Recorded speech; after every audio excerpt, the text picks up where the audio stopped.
तो देखो अगली थ्योरम, रीमान स्टील्जे इंटीग्रल। तो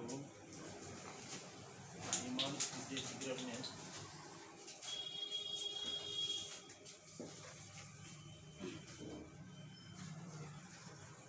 ये है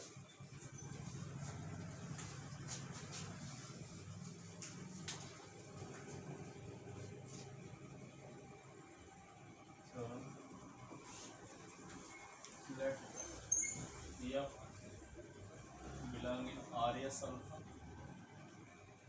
on AB and A is less than, if A is less than C is less than B, then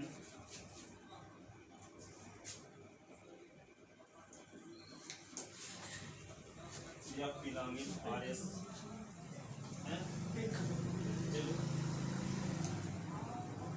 then f belong in RS alpha on AC or f belong in RS alpha on CB and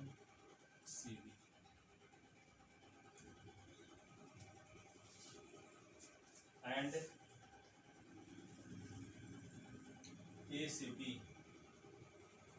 f d alpha is equal to A से C f d alpha plus C से B f d alpha।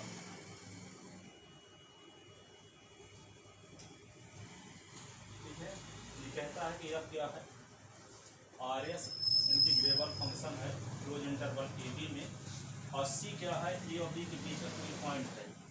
ठीक है, कोई जरूरी नहीं कि mid point हो, A और C के बीच कहीं ना कहीं पॉइंट है C, तब वो फंक्शन f जो होगा रीमान स्टील्जे इंटीग्रेबल फंक्शन होगा AC में भी, और वही function Riemann Stieltjes integrable function होगा इंटरवल CB में भी।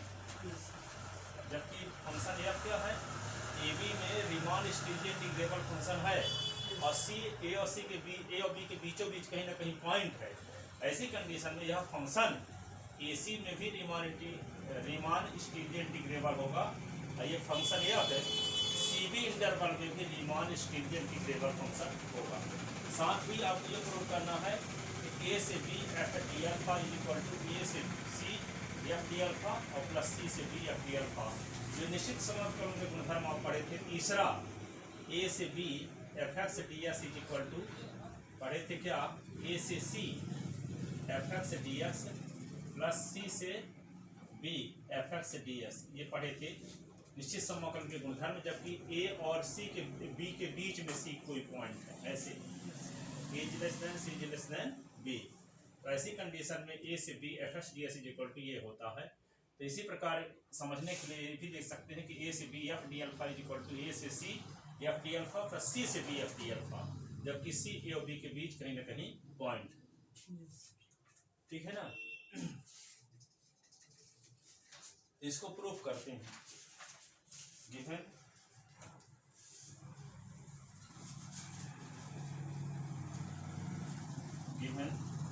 f belong in R alpha लिखो चाहे RS अल्फा लिखो on AB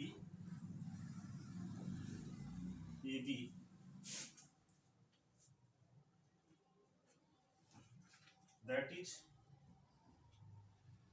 there exists a partition P of AB close interval AB for which epsilon greater than 0 B है upper Riemann Stieltjes sum P f alpha minus lower Riemann Stieltjes sum P f alpha is less than epsilon. ये हो गया equation first. Riemann Stieltjes integrable function है close interval AB में, अपर Riemann Stieltjes सम और lower Riemann Stieltjes सम का difference क्या होगा, epsilon से कम होगा।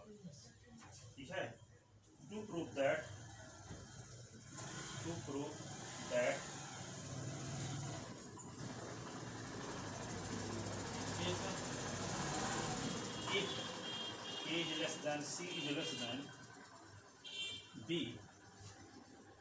then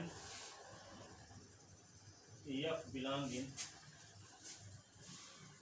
R alpha on AC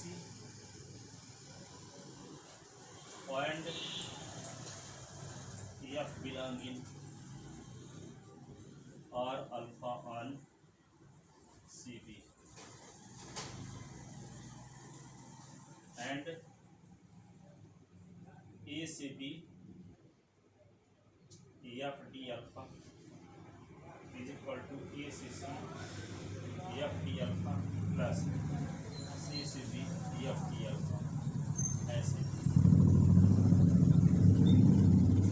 ये हो गया, ठीक है ना। ये आपको प्रूव करना है। अब देखो, let P1 and P2, let P1 and P2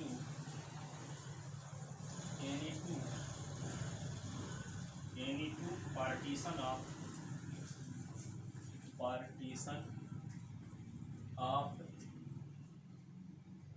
closed interval AC and CB respectively,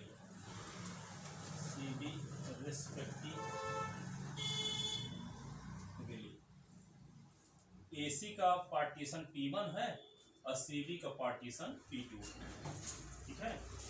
which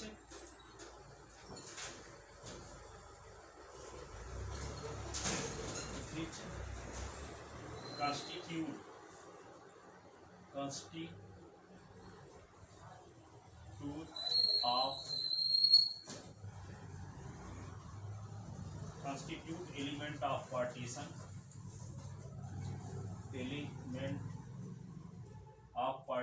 AB,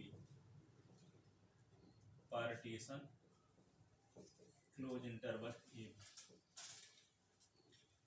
close interval AB के ही पॉइंट होंगे P1 और P2 में, ठीक है। अब यहाँ पे देखो, then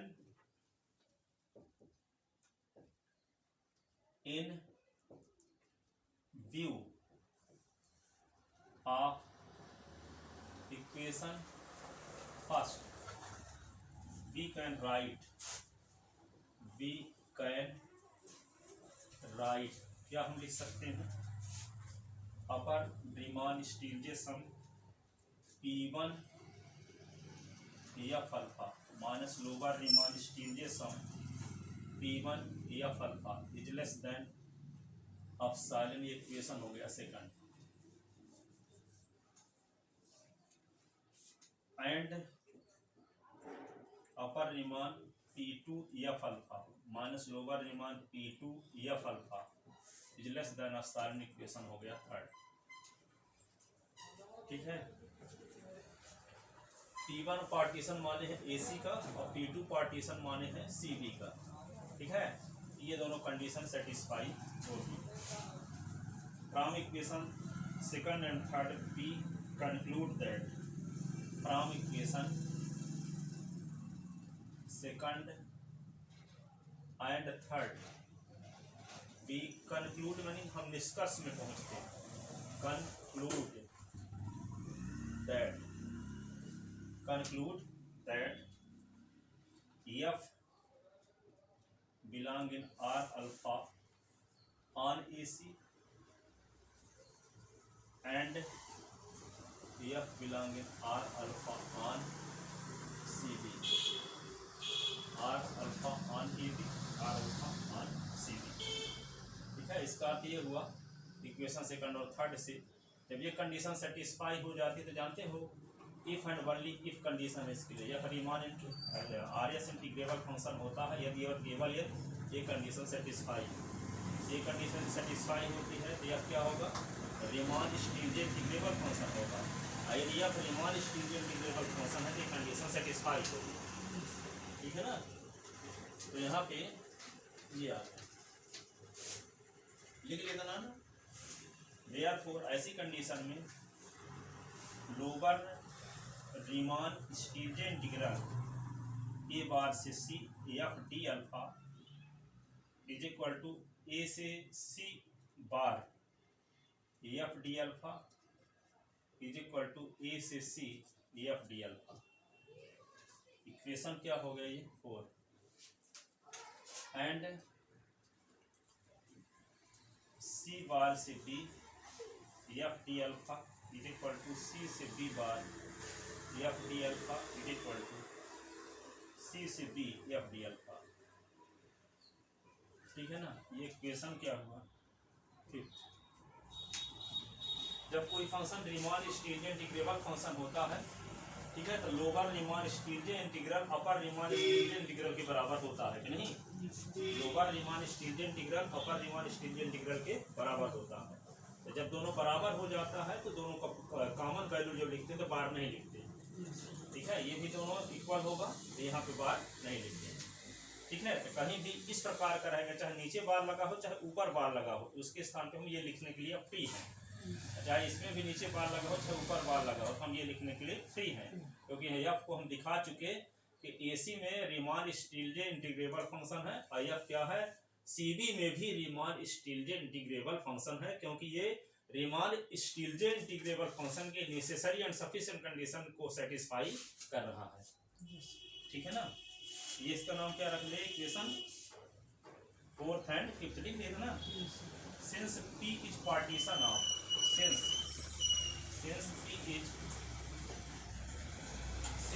P1 is partition of AC and P2 is partition of CB, so P1 union P2 is partition of AB, तो बराबर P is partition of close interval AB।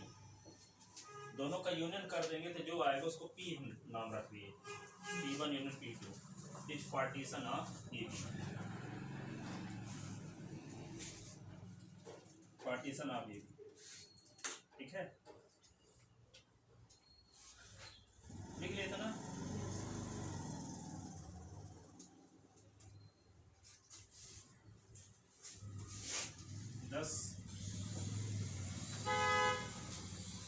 Lower Riemann Stieltjes sum P1 f alpha plus lower Riemann Stieltjes sum P2 f alpha is equal to lower Riemann Stieltjes sum P1 union P2 f alpha is less than or equal a bar से B F D alpha. F D alpha lower Riemann Stieltjes sum P1 f alpha lower Riemann Stieltjes P2 f alpha is less than or equal a से B F D alpha. अब देखो यहाँ बार लगा था, बार हटा दिए हम। ठीक है, इसकी हमें जरूरत नहीं है तो ये बार लिख दिए। ठीक है,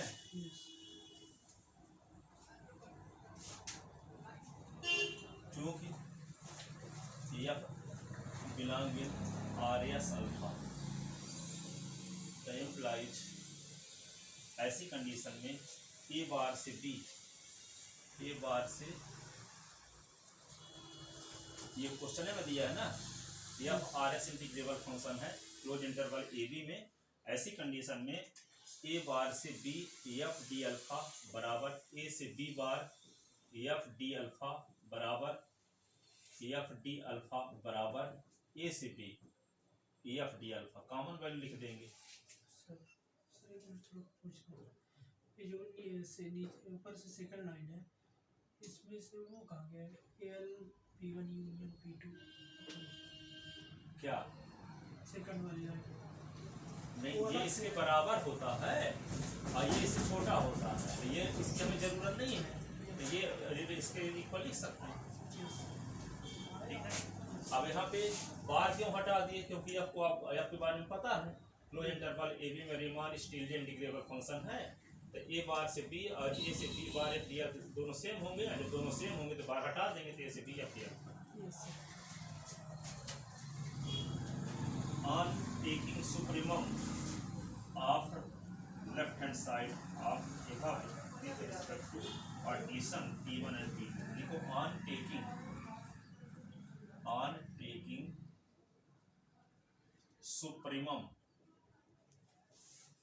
supremum of left hand side of above with respect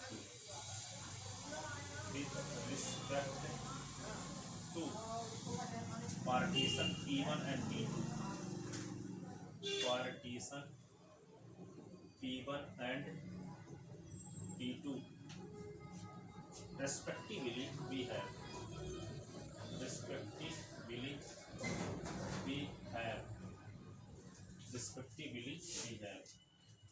तो क्या लिख देंगे, ए बार से सी एफ डी अल्फा और यहाँ पे सी बार से b is less than f D alpha is less than a, यहाँ ए से B F D alpha.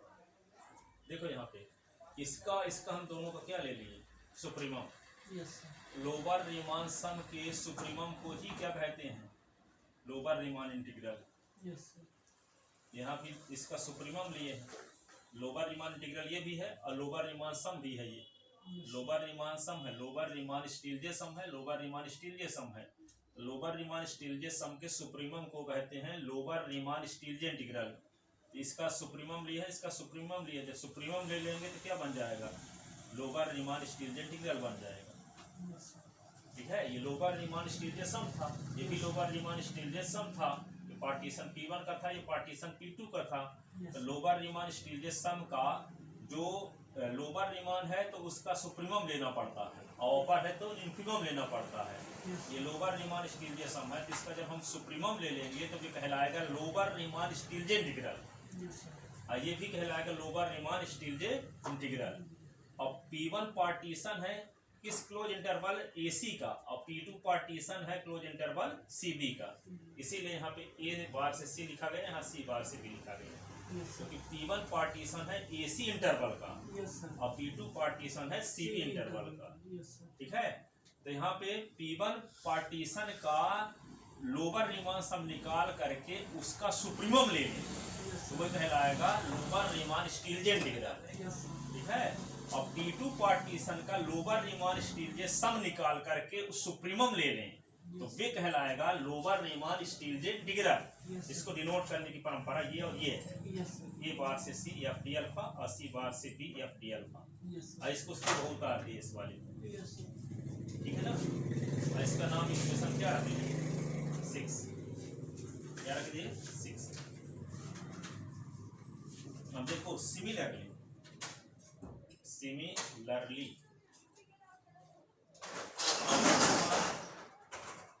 स्टीलजे sum P1 f alpha upper Riemann Stieltjes sum P2 f alpha is greater than होता है ए से B F D alpha. अब इसका हम क्या लेंगे, ऑन टेकिंग इन्फीमम ले लेंगे। इसका क्या ले लेंगे, इन्फीमम। लोअर रीमान स्टीलजे सम का क्या लेना पड़ता है, सुप्रीमम, और अपर रीमान स्टीलजे सम का क्या लेना पड़ता है, इन्फीमम। क्या लेना पड़ता है, इन्फीमम। तो इन्फीमम लेने से क्या मिल जाएगा, अपर रीमान स्टीलजे इंटीग्रल। ये क्या कहलाएगा, अपर रीमान स्टीलजे इंटीग्रल। ठीक है, किस इंटरवल का, ये AC का है, ये CB का। तो क्या ले लेंगे, इनका लोअर था तो सुप्रीमम लिए, अपर है तो क्या लेंगे, infimum. On taking infimum of left hand side over partition partition P1 and P2 respectively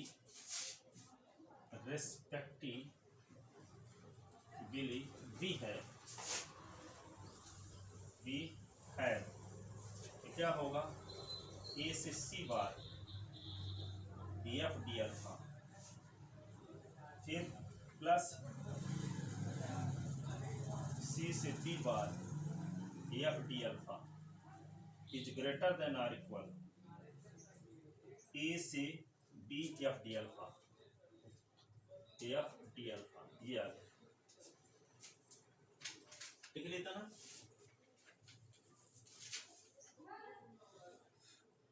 अब ये दिखा ही चुके हो एफ क्या है क्लोज इंटरवल एसी में रीमान स्टीलजे इंटीग्रेबल फंक्शन है, एफ क्लोज इंटरवल सीबी में रीमान स्टीलजे इंटीग्रेबल फंक्शन है।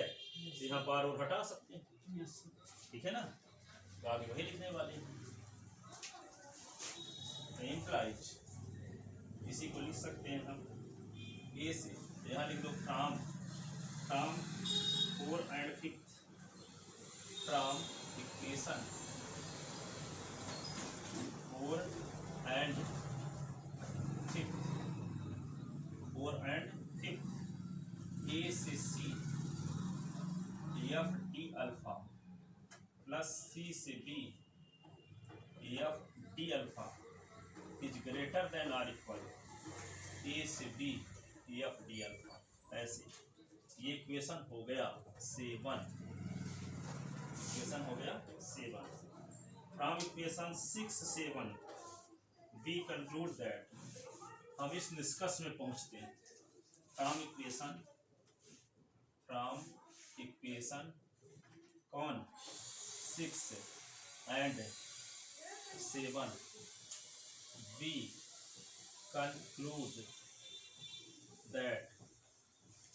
conclude that 6 and 7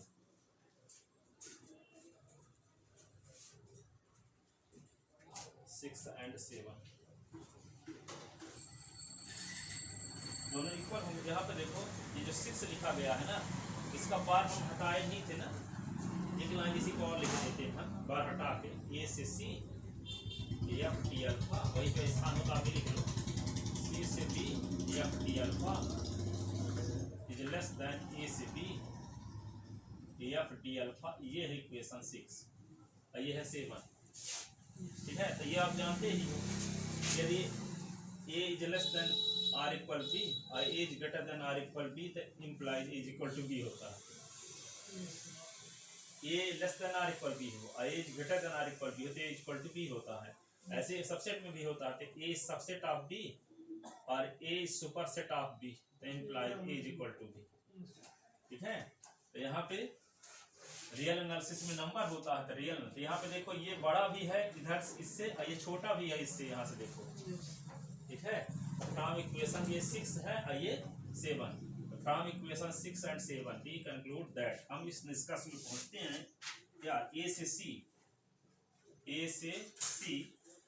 F D alpha फिर सी से B F D alpha is equal to ए से बी क्या आ गया एफ डी अल्फा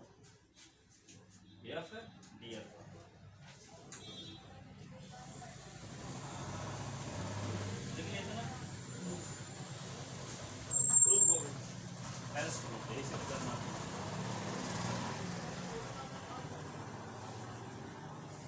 ये दिखाना था कि यह क्लोज इंटरवल एसी में रीमान इंटीग्रेबल फंक्शन है और यह सीबी में भी रीमान स्टीलजे इंटीग्रेबल फंक्शन है, और साथ ही ये भी दिखाना था कि ए से बी एफ डी अल्फा बराबर ए से C F D alpha plus c से बी एफ डी अल्फा। दोनों प्रूफ हो गए। हेंस प्रूफ, यही सिद्ध करना, हेंस प्रूफ। अब आगे देखो लिखो,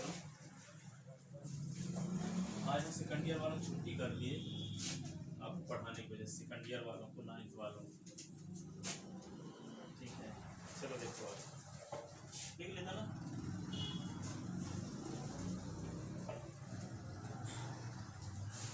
थ्योरम अभी